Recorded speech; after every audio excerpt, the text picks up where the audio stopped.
మాజీ మంత్రి తెలుగుదేశం నేత దేవినేని నెహ్రూ మృతి చెందారు. హైదరాబాద్ కేర్ ఆసుపత్రిలో గుండెపోటుతో తుదిశ్వాస విడిచారు.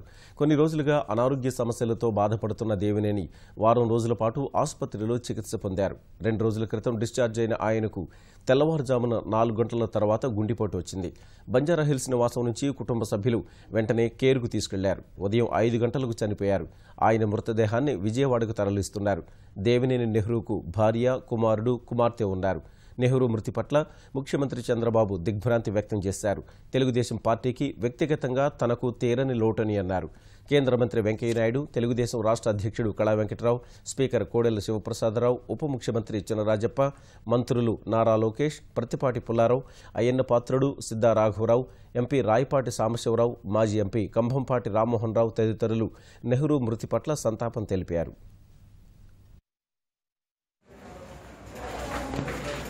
Hello sir, take your please. Okay.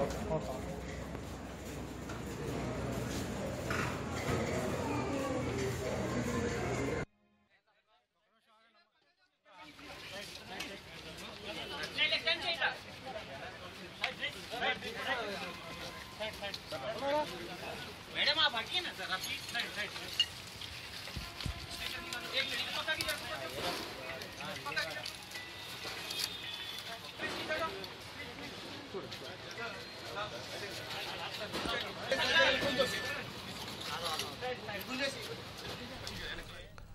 మాజీ మంత్రి తెలుగుదేశం నేత దేవినేని నెహ్రూ మృతి చెందారు. హైదరాబాద్ కేర్ ఆసుపత్రిలో గుండెపోటుతో తుదిశ్వాస విడిచారు.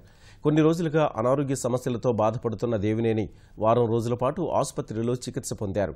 2 రోజుల క్రితం డిశ్చార్జ్ అయిన ఆయనకు తెల్లవారుజామున 4 గంటల తర్వాత గుండెపోటు వచ్చింది. బంజారాహిల్స్ నివాసం నుంచి కుటుంబ సభ్యులు వెంటనే కేరుకు తీసుకెళ్లారు. ఉదయం 5 గంటలకు చనిపోయారు. ఆయన మృతదేహాన్ని విజయవాడకు తరలిస్తున్నారు. దేవినేని నెహ్రూకు భార్య, కుమారుడు, కుమార్తె ఉన్నారు. నెహ్రూ మృతి పట్ల ముఖ్యమంత్రి చంద్రబాబు దిగ్భ్రాంతి వ్యక్తం చేశారు. తెలుగుదేశం పార్టీకి వ్యక్తిగతంగా తనకు తీరని లోటని అన్నారు.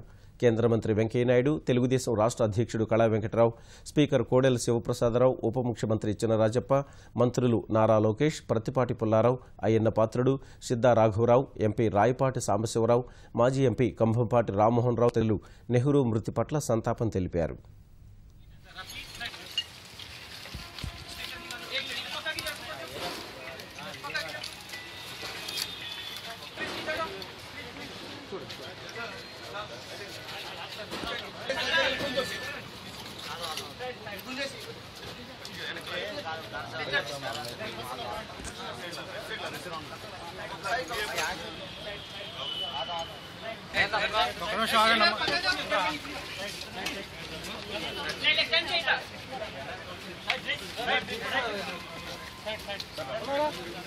मैडम आप हटिए ना सर, आप साइड एक मिनट पता की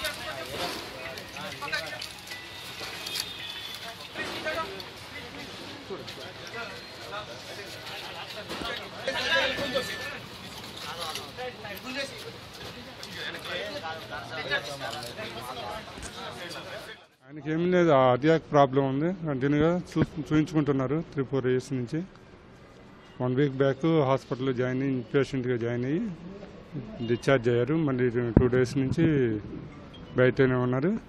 ఈరోజు తెల్లారకట్ట 4:15 స్ట్రోక్ లాగా వచ్చి ఎమర్జెన్సీ తీసుకొచ్చాము.